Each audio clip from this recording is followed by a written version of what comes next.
Burton L. Einspruch Holocaust lecture series. And please let me introduce myself. I'm Zsuzsanna Ocsbár, professor of literature at the University of Texas at Dallas.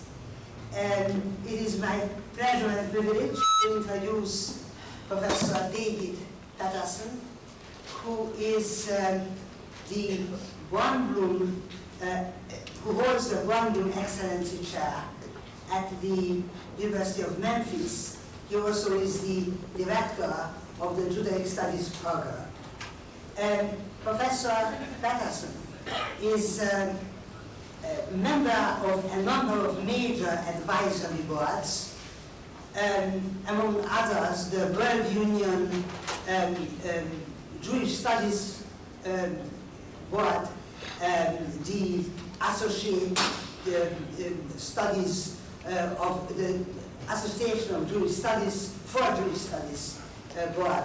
And he's also the winner of a number of major awards, among others the Choice Award and the Koret, K-O-R-E-T, Jewish Book Award, one of the most prestigious awards in this country. Professor Patterson, among others, is also the author of many books and over 100 articles and book chapters. We welcome him at UTD, and we would like to ask him to talk. Thank you so much, Dr. Ocsbár. Thank you to Burton Einspruch for the opportunity for me to be here today. The title of my remarks today is Nazis, Philosophers, and the Scandal of Heidegger. One of the first things that my students ask me when we start to study the Holocaust is, how could this have happened in Christian Europe, in an enlightened Europe? And my initial answer, it happened because it was Christian Europe and enlightened Europe. There's much been done on Christian anti-Semitism, but not quite as much has been done on philosophical anti-Semitism, which seems to me has its roots in Enlightenment philosophy and develops along a certain thread of thought that has its roots in the Enlightenment. I'm not saying the Enlightenment was evil. After all, we have things like notions of civil rights from the Enlightenment. We have scientific method. We have technological development. We have hospitals. I mean, we have many, many blessings that have come to us from the Enlightenment. So we wonder, how could such a thing have anything to do with the Holocaust? And yet it's well known that the slaughter of European Jewry was planned and implemented by highly educated people, all of whom were thoroughly versed in the art and the literature and the philosophy of the German Enlightenment. I think it's with the same clarity of vision that led him to declare that those who begin by burning books will end by burning people, that Heinrich Heine in 1834 made the following statement. He says, "The German Revolution will not be milder and gentler because it was preceded by Kant's critique, by Fichte's transcendental idealism, or even by the philosophy of nature. These doctrines have developed revolutionary forces that wait only for the day when they can erupt and fill the world with terror and admiration. There will be Kantians forthcoming who will hear nothing of piety in the visible world, and with sword and axe will mercilessly churn the soil of our European life to exterminate to the very last roots of the past. Armed Fichteans will enter the list whose fanaticism of will can be curbed neither by fear nor by self-interest. But the most terrible of all will be the natural philosophers," says Heine, "who can call up the demonic energies of ancient German pantheism, and a play will be performed in Germany that will make the French Revolution seem like a harmless idol by comparison." These are the words of Heinrich Heine. So it seems to me, for one thing, that he's on to something here, and that in part,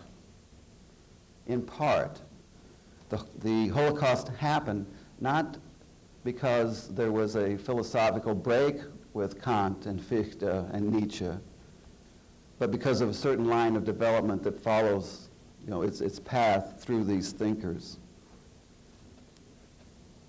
Emphasizing the self's autonomy, authenticity, and resolve, the thinking that has its seeds in the German Enlightenment and contributed to the Holocaust follows a line of development from Kant to Heidegger. If Descartes, in saying, I think, therefore I am, situates being in the thinking ego, the Kantian critique deduces everything from the thinking ego and thus, as Franz Rosenzweig points out, reduces the world to the perceiving self. Far from glorifying the human being, however, the reduction of the world to the perceiving self is dehumanizing. Rosenzweig has this to say about the Kantian revolution. He says, corresponding to the Copernican turn of Copernicus, which made man a speck of dust in the whole, is the Copernican turn of Kant, which, by way of compensation, placed him upon the throne of the world much more precisely than even Kant thought. To that monstrous degradation of man costing him his humanity, this correction without measure was likewise at the cost of his humanity. Therefore, refashioning himself after his own image, the human being loses his human image and ends by dehumanizing the other human being. With the advent of this thinking, all values, moral and otherwise, are viewed as a product of either natural accident or human will, and nothing outside of the self has any inherent or absolute value.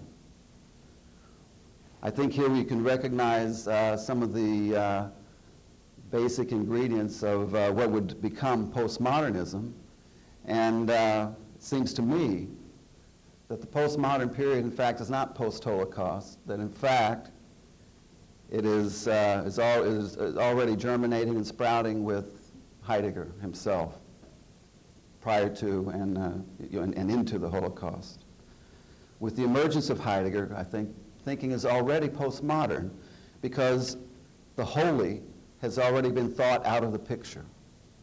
And with Heidegger's entry into the Nazi Party, postmodernism and Nazism become bedfellows. The point here that I'm trying to make is not that German idealism is National Socialism or that postmodernism is National Socialism. They're not the same, but National Socialism is, in my view, an offshoot of these movements of thinking. It's no accident that many of the postmodern thinkers have responded to the scandal of Heidegger's involvement with the Nazis by defending him. In De l'Esprit, for example, Jacques Derrida suggests that Heidegger's turning to Nazism in the early 30s was a sign of his involvement not with this incarnation of evil, but with metaphysics. And once Heidegger renounced metaphysics, says Derrida, he renounced Nazism and moved beyond philosophy.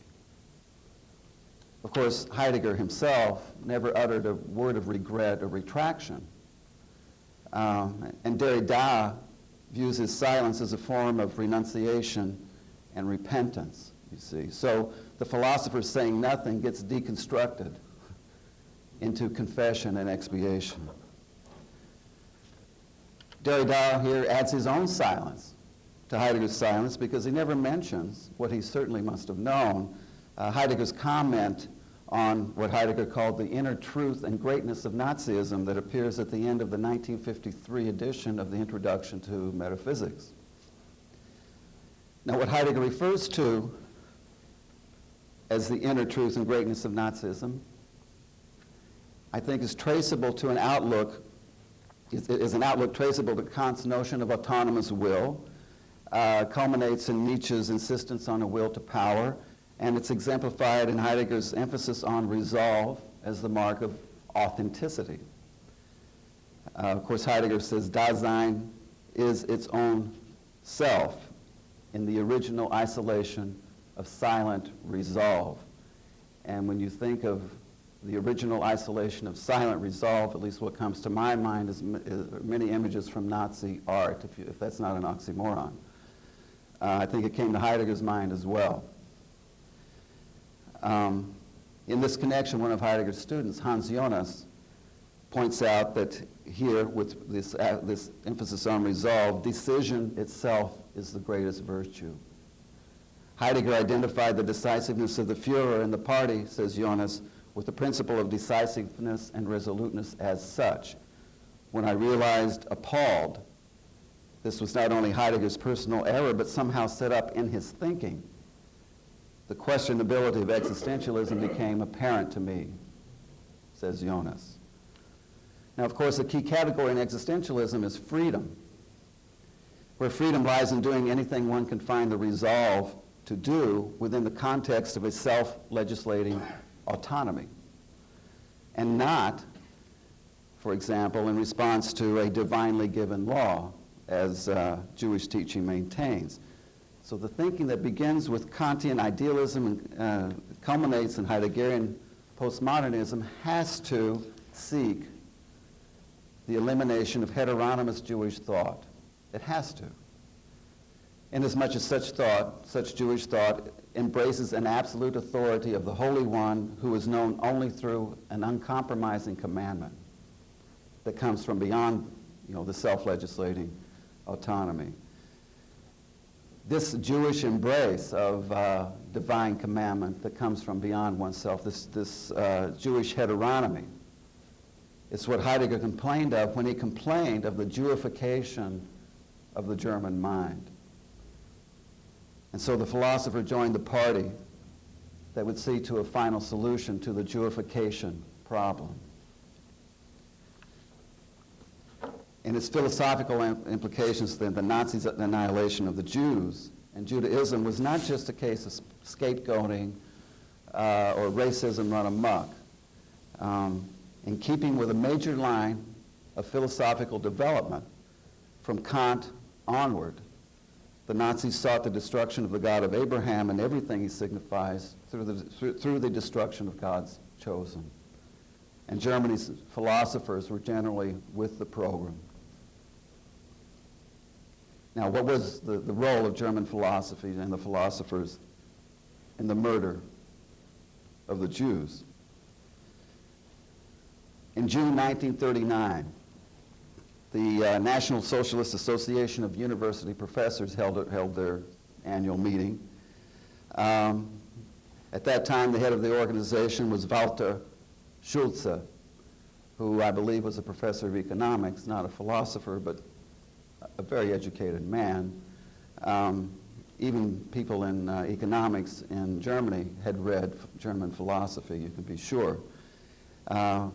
Before the Assembly of University Professors, and to the applause of these professors, Schulze made the following statement: what the great thinkers of German idealism dreamed of, and what was ultimately the kernel of their longing for liberty, finally comes alive and assumes reality. Never has the German idea of freedom been conceived with greater life and greater vigor than in our day, June 1939. What Schulze articulates here was something shared by most of his colleagues in this assembly.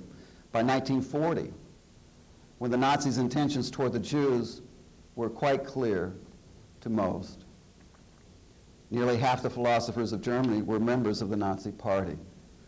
Given the history of the Nazis' involvement, the philosophers' involvement with the party, this is perhaps shocking but not surprising. In 1923, for example, Hermann Schwarz distinguished himself by becoming the first German philosopher to publicly support the Nazi Party, 1923. He was followed by Bruno Bauch, Max Wundt, Hans Heyse, Nikolai Hartmann, all of whom were Kantian or Neo-Kantian idealists. Then there was the noted Hegelian Theodor Herung, the Nietzscheans, Alfred Bäumler and Ernst Krieg, and of course the most renowned of all was Martin Heidegger. What these thinkers have in common, of course, they have their important differences, but what they have in common is their embrace of a philosophical tradition that is fundamentally hostile toward Judaic theism and that takes individual autonomy to be the measure of freedom and authenticity. To be sure, in 1922, Heidegger proclaimed that what attracted him to philosophy was what he called the full-blown anti-religious attitude of the German Geist, ripened from German idealism. But how does this anti-religious stance exactly ripen from German idealism? It begins, seems to me, with Kant, as I've said, insisting that religion derives from morality and not the other way around. Kant embraces a rationalist theology that is opposed to anything resembling a revealed religion, particularly Judaism. And indeed, in the Conflict of the Faculties, Kant declares that the euthanasia of Judaism is the only pure moral religion. Of course, the euthanasia of Judaism amounts to the elimination of the God of Abraham, Isaac, and Jacob. And Kant takes a step in that direction, perhaps more than a step, in his Universal Natural History, where he asserts that the only thing dependent upon God's will is the creation of matter. And here you might recognize some traces of Newton, whom Kant admired very much. In any case, once matter is the only thing that comes from God, then God soon becomes superfluous, except perhaps as the projection of one's own psyche, as in Feuerbach, or as what one aspires to become in a self-apotheosis, as in Nietzsche. Contrary to the embrace of anything, like the embrace, like a divine commandment, the human being is determinable, as Kant puts it, only by laws which he gives to himself, through reason, of course. Judaism is the opposite, then, of Kantian idealism, and that's why Kant wanted to see it eliminated. Euthanasia, mercy killing. Put it out of its misery. Similar to Kant, Hegel was a rationalist who associated freedom with human autonomy. His writings, as Paul Lawrence Rose has pointed out, conform to the basic Kantian idealist and moralist critique of Judaism. Judaism, says Rose, is seen from Hegel's standpoint as the epitome of an unfree psyche or soul. Hegel viewed Judaism as a slave mentality. Unlike Kant, of course, Hegel draws on the Christian notion of the incarnation to develop a view of God that denies the otherness of divinity. And here in Hegel, Emil Fackenheim makes, I think, a helpful point. He says that in Hegel, divinity comes to dwell, as it were, in the same inner space as the human self. Resisting this internalization, the Jews live what Hegel called an animal existence. They are, said Hegel, in a state of total passivity, of total ugliness. And they are to blame, says Hegel, for refusing to die as Jews. The perceiving self, then, that had appropriated the world now appropriates the divinity.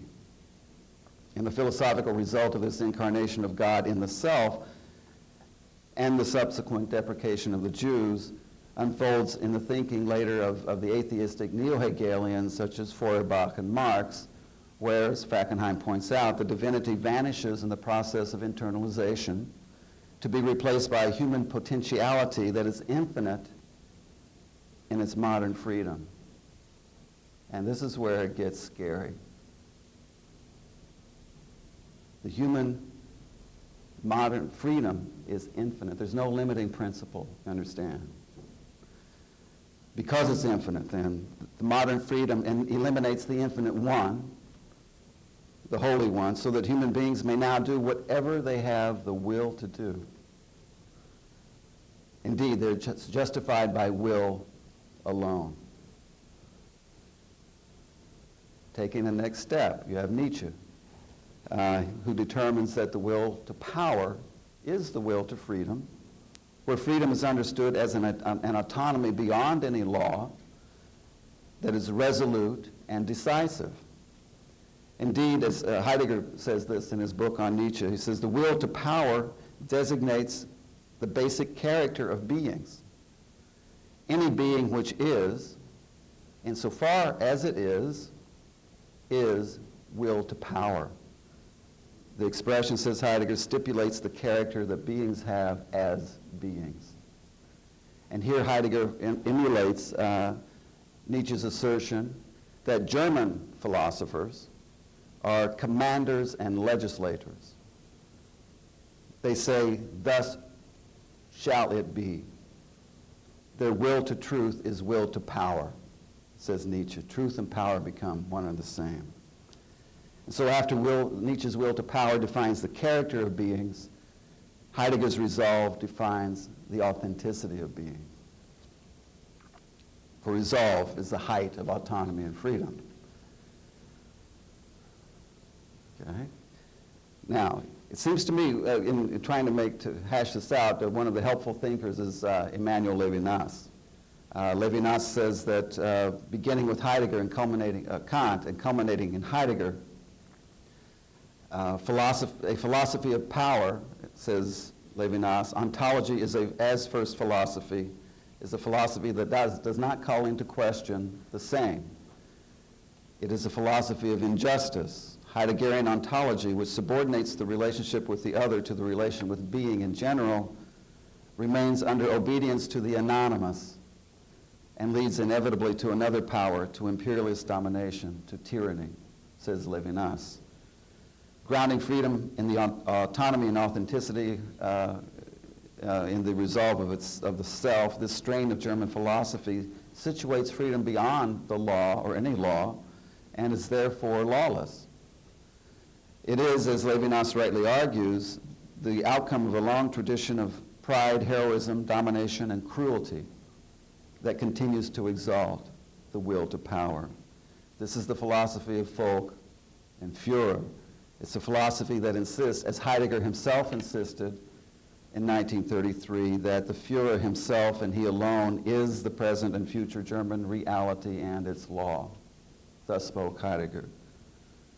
This sentiment articulates a theme that runs through a pamphlet that was published by the National Socialist German Teachers Union that associated knowledge with having power. The pamphlet states, to know means to us to have power over things. The National Socialist movement is not merely a taking over of some already existing power.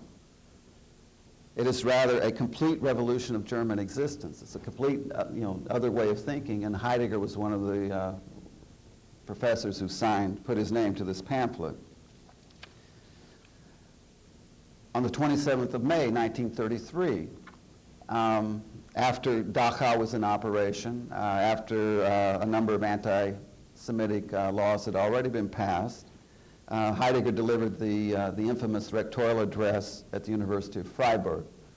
In that address, he extolled what he called the magnificence and greatness of Nazism. In that address, he declared, and I quote him here, all abilities of will and thought, all strengths of the heart, all capabilities of the body must unfold through battle, heightened in battle, and presented as battle, where any contemporary German listener would immediately associate the word battle, Kampf, with Mein Kampf. So Heidegger here, the greatest philosopher of our century, joins his discourse to the discourse of Adolf Hitler. But why does he do this? Heidegger, according to Hans Sluga, saw himself as the philosophical leader of the new movement. And he saw himself as the leader in a time when a philosophical vacuum threatened the German folk. Now, what was going to fill this vacuum was certainly not, according to Heidegger, what he called a Jewified philosophy of values. And he opposed other Nazi philosophers like Bruno Bauch, who tried to associate values with race. And Heidegger says, no, you don't understand. It's not about values. Heidegger saw the movement that would be one, as he said, would find secure grounding not in values, but in a new unconcealment of being. This unconcealment of being arises when the individual takes on the resolve to become his own ground of truth and meaning. And the Führer exemplifies the individual who has this resolve, as Heidegger saw it. So Heidegger saw in Nazism this new comprehension of being that finally frees itself from any appeal to an infinite or divine being, finally frees itself from what some refer to as ontotheology. Existential ontology, says Heidegger, has as its sole objective the explication of the primordial transcendental structure of Dasein in man, which in turn manifests itself as the comprehension of being, and not as adhering to any sort of ethical command, of course, or any other sort of value. So I've had the argument with colleagues as to, did the Nazis think they were doing good? They thought they were doing good, but it was not a moral good they thought they were pursuing, as I see it. It was an ontological good that was moving beyond such Jewified things as values and morality, beyond good and evil, with its corollary social, political, and cultural good, all of which are among the shibboleths of postmodernism. As this is developing in Heidegger's thinking, and Heidegger is, developing his, not just his thinking, but his statements here, in 1936, another one of his students paid a visit to him, Karl Löwit, because Löwit had himself come to realize that there was what he called an essential partnership between National Socialism and Heidegger's philosophy. Heidegger agreed with me about this, says Löwit, without reservation, and elucidated that his concept of historicity was the basis of his political engagement. He also left no doubt about his belief in Hitler, says Löwit. So Heidegger himself understood that he was not a philosopher who happened to be a Nazi. He was a Nazi who happened to be a philosopher. His Nazism was not a personal shortcoming or a character flaw, but a central feature, a central theme of his ontological thinking, a thinking influenced in various ways, complicated ways, by Kant, Hegel, and Nietzsche. Certainly by Nietzsche. One of the central features of his thinking that characterizes both Nazi ideology and later postmodernism, since nobody then was using the term postmodernism, is the elimination of any obligation toward the other human being. Dasein exists for itself alone, says Heidegger. Ideologically extended, this existence for oneself alone is an existence for one's folk alone, so that one can be with others who are like oneself, and that is to say, those who are German. This reminds me that Hannah Arendt was scandalized that Fackenheim, not that Fackenheim married a non-Jew, but that he married a non-German. This is, that's another matter. Of course, diametrically opposed to this being for oneself that characterizes Dasein is a being for the other, characterized that defines Jewish teaching and tradition. It characterizes what Heidegger deprecated as Jewified thinking, and that Hegel regarded as a slave mentality, whereas Heideggerian ontology sees the death that concerns me as my death. The Sein zum Tod is something that concerns me. The Jewish view of ethical obligation to and for the other human being takes the death that concerns me to be the death of the other human being. The widow and the orphan and the stranger, all of whom were of no concern to Heidegger. Kant's moral philosophy, it seems to me, is inadequate to respond to Heidegger. There's some who have tried to invoke Kant to respond to Heidegger, but I don't think it works for the reasons I've laid out, that it's, the view of autonomy and freedom sort of plays into Heideggerian hands ultimately.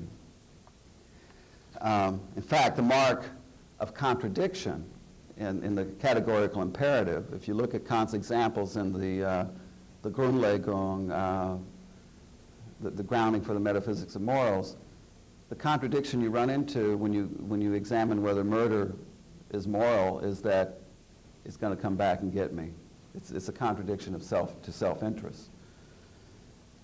Seems to me what has to be opposed to Heidegger, if anything can be opposed, well, what has to be opposed to Heidegger, I think Levinas demonstrates this in his thinking, is a certain way of thinking that is grounded in a Judaic metaphysics and not in German idealism. With regard to postmodernism, I've suggested that Heidegger is already postmodern. One of Heidegger's chief contributions to postmodernist thought is an erasure of the vertical or logocentric categories that leaves us merely with what is there, what is at hand. With the removal of this dimension of height, in other words, we're left only with the horizontally defined power struggles of culture and politics that now determine who and what we are. Opposed to this postmodernist erasure of absolutes is the Jewish insistence on absolutes that are not culturally or politically determined, but are given from on high and from beyond all that is. This height and not our resolve or our power is what opens up truth and meaning and goodness. In the words of Levinas, height introduces a sense into being. It has already lived across the experience of the human body. It leads human societies to raise up altars. It is not because men, through their bodies, have an experience of the vertical that the human is placed under the sign of height. Rather, because being is ordained to height, the human body is placed in a space in which the high and low are distinguished and the sky is discovered. To be sure, in Jewish thought, the capacity to make these distinctions between God and humanity, high and low, good and evil, the sacred and the profane, the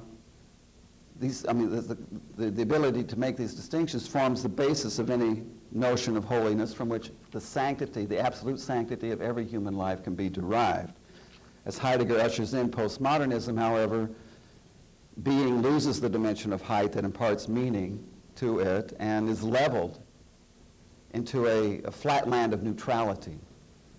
This leveling of all into the same is characteristic of postmodernist thought, seems to me.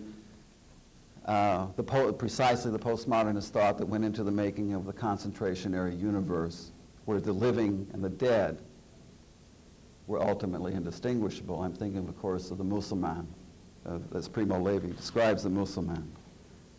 Heidegger himself illustrates this leveling of life into death by equating technologically driven agriculture with the technologically driven murder of the Jews.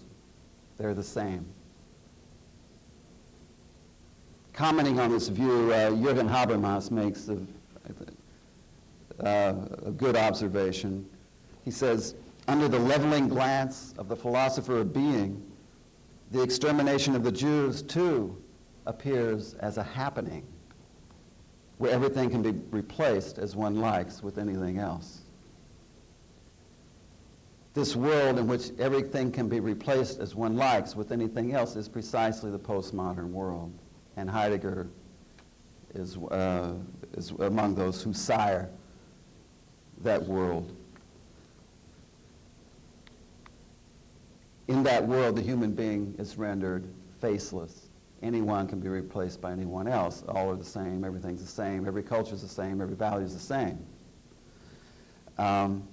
The face gets erased, and with the erasure of the face comes the erasure of the prohibition against murder, since, as Levinas points out, it's the face that forbids us to kill. It's the face that opens up what is otherwise than being, as he calls it, the divine commandment that says, don't harm this person. I think it's that erasure of the prohibition against murder that makes the murder camp not a byproduct of National Socialism, but an expression of its essence. I'll just make a few concluding remarks. I think by this point, I hope we can see now the truth of Levinas's insight and better understand its implications when he makes the following assertion. He says, Heideggerian philosophy precisely marks the apogee of a thought in which the finite does not refer to the infinite, prolonging certain tendencies of Kantian philosophy, in which every deficiency is but weakness and every fault committed against oneself. The outcome of a long tradition of pride, heroism, domination, and cruelty. Heideggerian ontology, says Levinas, subordinates the relation with the other to the relation with the neuter, with being. And thus it continues to exalt the will to power whose legitimacy the other alone can unsettle, troubling good conscience. In the case of Holocaust studies, the other who unsettles and troubles good conscience is precisely the Jew. And that is why, in my experiences in this area of study, many of us, more and more of us, try to eliminate the Jew from the study of the Holocaust. That's why many of us follow the postmodernist fashions and fads spawned by the Holocaust, spawned by Heidegger and his involvement with the party that led to the Holocaust. We don't deal with Jews because we don't want to deal with the flesh and the blood of Jewish life. We don't want to deal with the implications of divine commandment and absolute values or anything like that are rooted in Judaism. We don't want to look into the faces that put to us the question of what is ultimate and what is absolute anyway in life, from beyond life. Instead, we prefer to level the Jew annihilated before and after his death into the sameness of just another victim. And so the study of the Holocaust becomes increasingly Jud und Rein. Rather than speak of Jews and Judaism, we speak of coping and trauma, dialogue and healing, representation and remembrance. We engage in textual analysis. We have cocktail conversations about ethical implications, everything except the singular assault on Jews and Judaism. If we view the Holocaust in terms of the murder of the Jews, then in order to understand the Holocaust, we have to address the question of what do the Jews signify by their very presence in the world, so that we have some inkling of what was being slated for annihilation. Whatever the Jews may signify by their presence in the world, it has been shaped in one way or another way, in a variety of ways, by Torah, Talmud, Midrash, by centuries of Jewish teaching and Jewish tradition, which manifests itself in a long range of ways. But nonetheless, you can't deal with Jews without dealing with Torah, Talmud on some level. There can be no understanding, therefore, it seems to me, of the Holocaust without some understanding of Judaism, without some understanding of the sacred tradition of Torah and Talmud, even if it's what some Jews have rejected. This is exactly what the Nazis had slated for extinction. It's exactly what Western ontological thought is trying to get rid of as well, from the German idealism to postmodernism. I think making these connections, these philosophical connections, not only we talk about Christian anti-Semitism, but it seems to me the philosophical anti-Semitism is far more insidious, far more dangerous, because it is without any limiting principle. It's without any divine prohibition, unlike the Christian anti-Semitism, which still has some remnant of a divine prohibition at work. I think it's crucial then to make these connections, because making these connections is a matter of arriving at the Talmudic insistence that I must sanctify God's name in a Kiddush Hashem, in martyrdom, rather than commit murder. It's not just the prohibition against murder, don't murder your neighbor, but if you're asked to murder your neighbor, you have to die rather than do that. The categorical imperative can't get you there. Unless we can come to this absolute, we will be left either with the egocentric idealism or with the relativistic postmodernism that both have proven to be equally incapable of achieving anything more than the position of bystander. Thank you.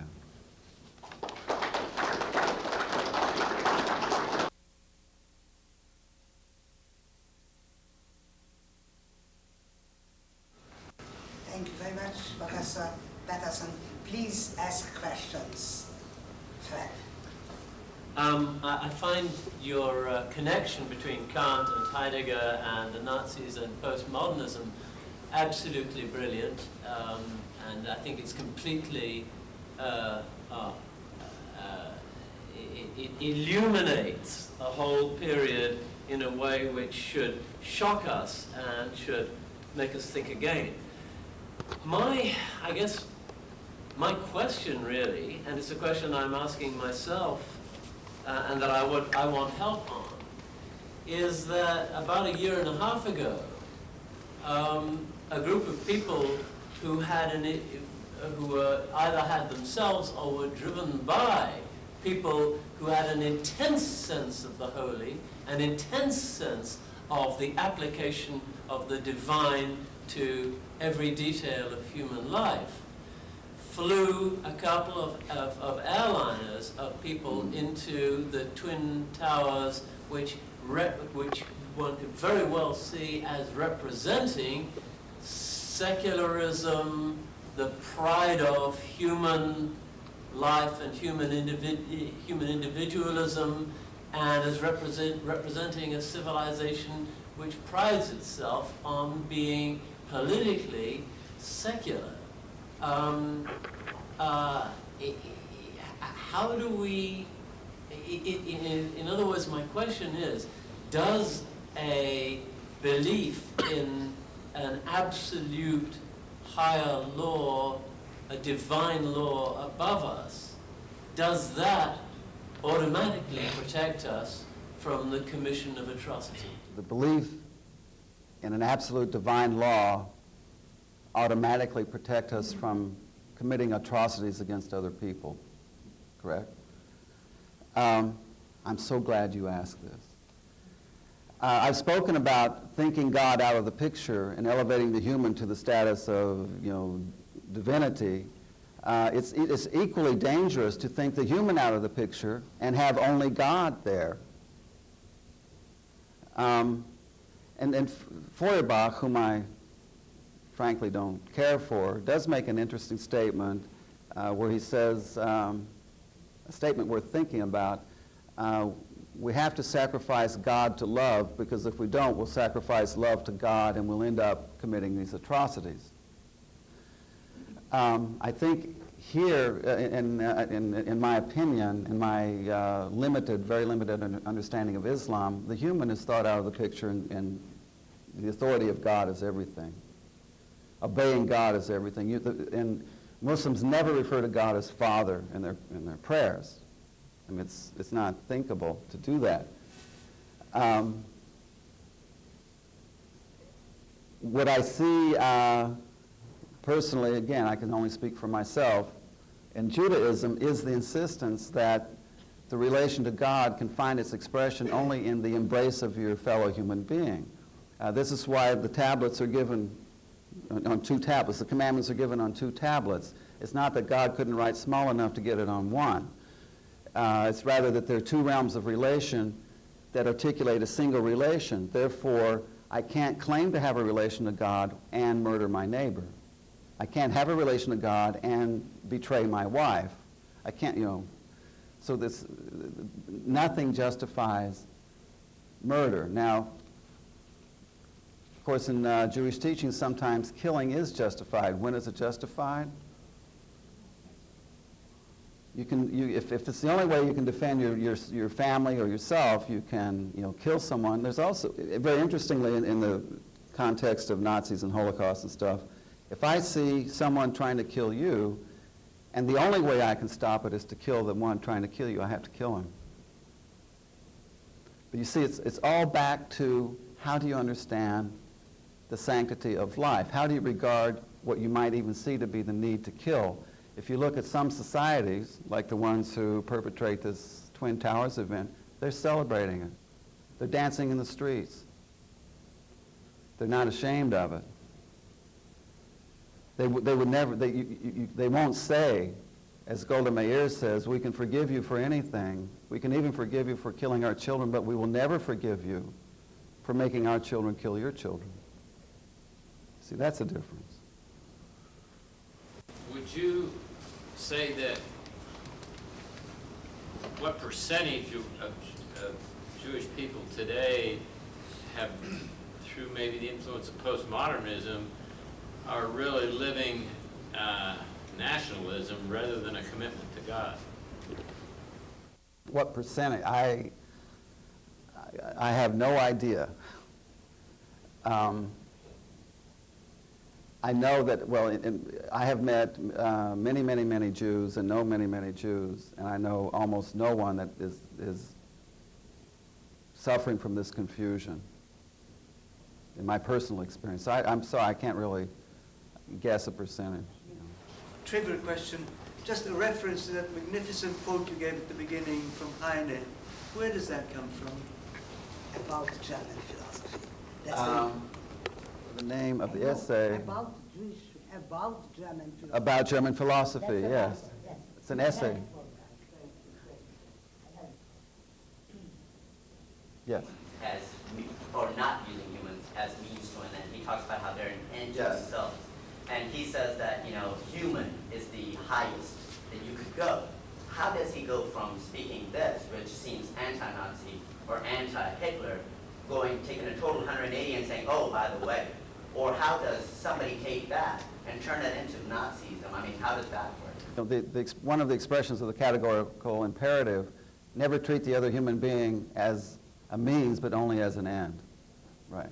Now, how do you get from there to what the Nazis are up to?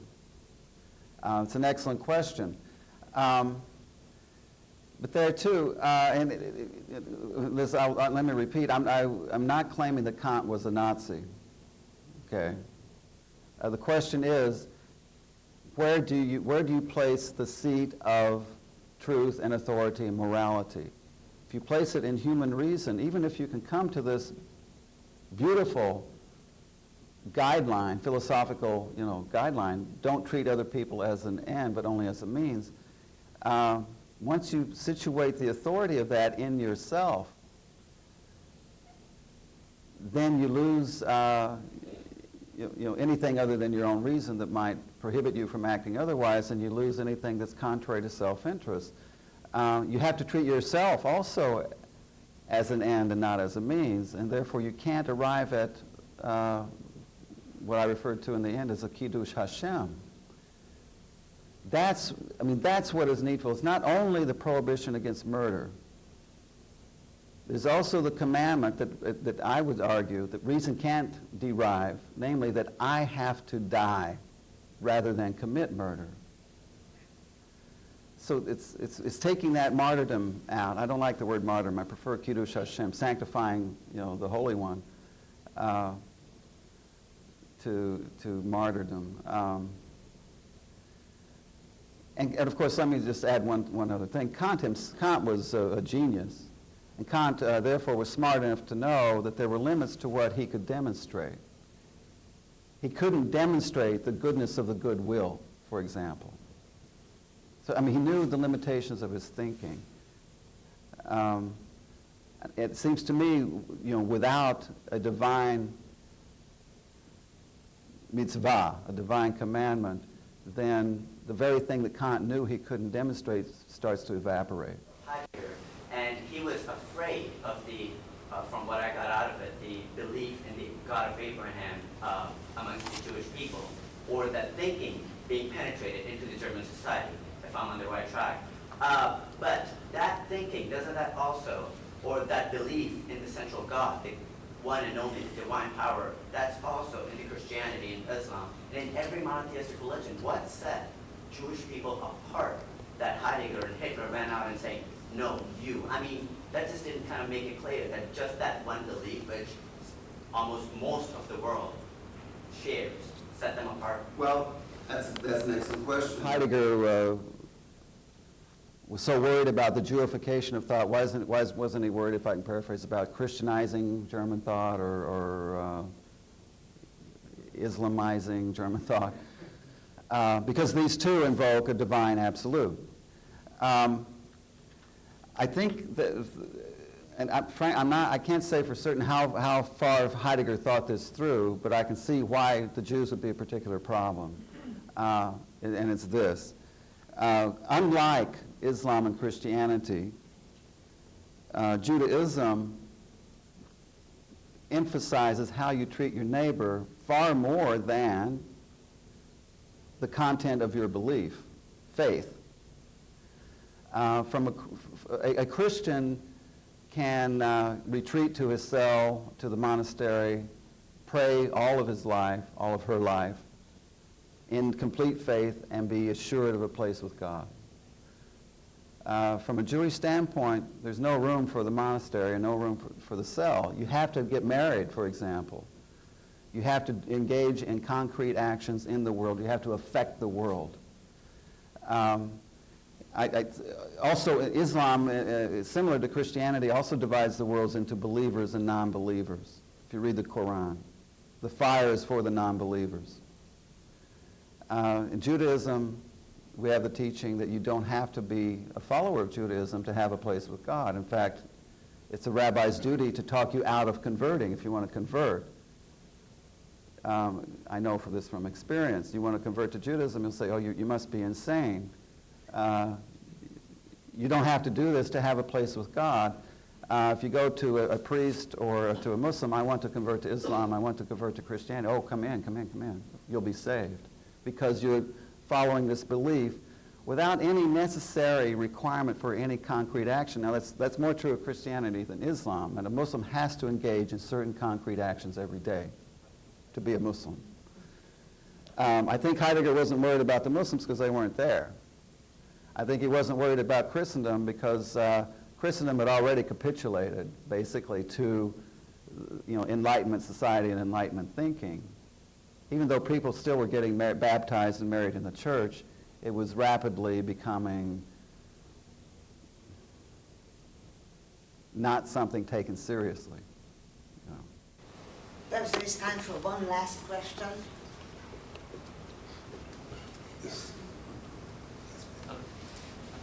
I'm not quite sure that I can quite formulate this, but there was one word in the Heine quote, and I may have misheard it, and it was the word pantheism. Yes. Now, it seems to me that, and there was, in your response to my earlier question, you talked about how the fatherhood of God is central, is the key to the prohibition against murder. One's father, in a sense, is almost by definition part of the same universe that one is oneself. I would argue that, in fact, one of the things that happened to Enlightenment Christianity was that it lost the sense, partly because of scientific materialism, it lost the sense of the world, the physical world, as itself being holy. And so, in a sense, maybe Heine's the one thing that might be questioned in Heine's wonderful statement is that pantheism is part of the problem. It may be that, in fact, a kind of pantheism is part of the solution, that if we see this world as itself holy, then we're unlikely to kill other human beings. I almost fell over. Your remarks were so good. If we can see, or is it not the case that, if I can make it a question, that if we can see this world as itself holy, might we not then be led to refrain from killing our fellow human being? As I understand what Heine has in mind by pantheism, the problem is that pantheism situates the holy in the world and not something from beyond that inserts itself into the world. In other words, it's Spinoza's statement, God and nature are one and the same. In other words, there's no room for what Levinas calls the otherwise than being. And here, it seems to me the problem with seeing the world as itself and in and of itself holy is like trying to pick yourself up by your own hair. It's like trying to be your own ground. The idea of the transcendent God does not make this world not holy. It's just the opposite. If this world is the result of a divine utterance, then every molecule is teeming with a divine spark, you see. But because it's an utterance that is prior to creation, and it's in creation. Yeah. Thank you very much. I think we're done, yeah.